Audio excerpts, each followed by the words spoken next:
Hello everyone, আজকের ক্লাসের আমাদের আলোচ্য বিষয় হলো ইন্ডাকটিভ লজিক। আমরা ডিডাকটিভ আর ইন্ডাকটিভ লজিকের মধ্যে মূল যে পার্থক্য সেটা জানি।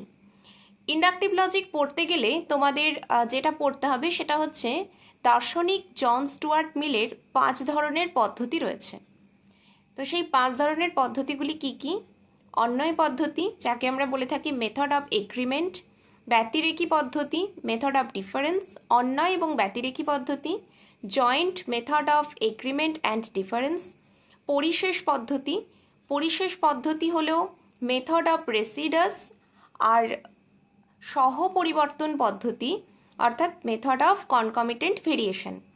এর মধ্যে অন্বয়, ব্যতিরেকী এবং অন্বয় ব্যতিরেকী আর পরিশেষ পদ্ধতি, এই 4 প্রকার পদ্ধতি এলিমিনেটিভ ইন নেচার হলেও সহপরিবর্তন পদ্ধতি কখনোই এলিমিনেটিভ ইন নেচার নয়। Thank you.